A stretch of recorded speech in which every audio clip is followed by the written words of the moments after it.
The nation, the world didn't understand how bad this oil spill was. The images were iconic. Louisiana's state bird, covered in oil, a symbol of the Gulf disaster.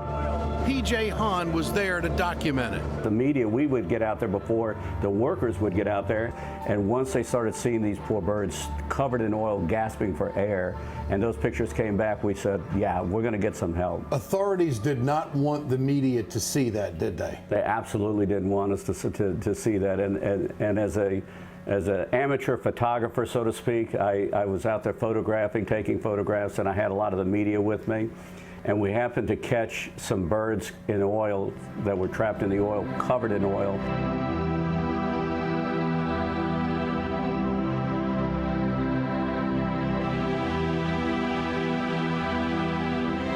So if that story had gotten out, there may have been more of an intensity to save Cat Island? Well, I believe the more intensity to get more equipment down here, because we were being told there's a lot of equipment. The problem is they would leave shore, they would leave land, load up their boats, and by the time they got on the water, it was 11 o'clock in the morning, and then they only worked till 4 or 5 in the afternoon. By the time it got dark, they were coming back off. Now the locals, the people that were locally hired, those guys worked till middle of the night. They wore lamps on their head just to go out and collect the oil. Off the coast of Louisiana, barrier islands provide a sanctuary for wildlife. Little groups of islands, they were anywhere between 4 to 6 acres in size, and it was pelican and various other types of birds, even some endangered species that were using those islands to nest. The birds use those islands because they are far away from any type of predators. Now they had 7 to 8 foot mangrove trees on those islands. They were so thick, as a matter of fact, you couldn't get onto the island. You could only drive around the islands. You couldn't actually get on the islands, and it was covered with birds. Cat Island was one of the barrier islands off the coast of Louisiana that saw the most damage from the oil spill. Cat Island was ground zero to the oil spill, and there's a series of barrier islands that run along the Louisiana coast. What happened was the oil came along the west side of the Mississippi River, came through what they call Quattro Bayou Pass or Full Bayou Pass, came in there, and just as it came through, the little islands were there to greet him. Not that there's ever a good time for an oil spill, but it was the worst time because the birds were nesting at that time. So you had the pelicans and shorebirds and a variety of other birds that were using those islands at the time to nest.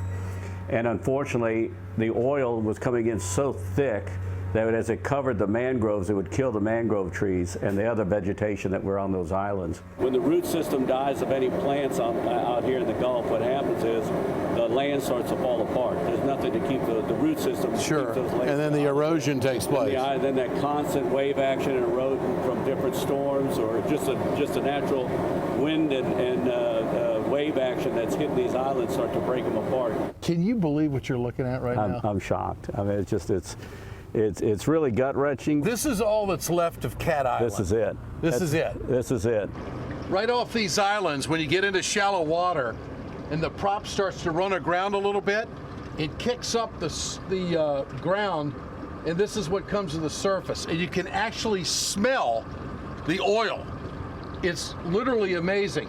See, our prop went through there with the 2 engines, kicked up the surface, and there's your oil. It comes right to the surface, and it stinks. Birds are still on these islands coming in here feeding. So you can just imagine the contamination that takes place within the wildlife. As the island slowly disappears, so might the migratory birds that have made the island their breeding ground. We've lost the pelican, which is our state bird, back in the 60s due to DDT. Louisiana's only got 6 bird islands left, and they're all disappearing. U.S. Wildlife and Fisheries did studies on the birds and discovered that what happens is when these birds are born on these islands, they imprint to those islands. And they'll come back every year, year after year, to those same islands. They're going to move where they have to move. It's just that, we're running out of places for them to go to. If we don't start rebuilding these islands and this small little habitat for them, we're going to lose the pelican again because of habitat. There is a massive effort now being put forth to restore this, to bring it back to its nature position. So your goal is to rebuild Cat Island? Absolutely. Which is going to take how much? $6 million. We've been able to raise $3 million, and we've got a great cooperation. Our new parish president, Amos Cormier, has decided to step up the pace and help as well by using some of the funding that the parish has. So we've got money that we've cobbled together from donations.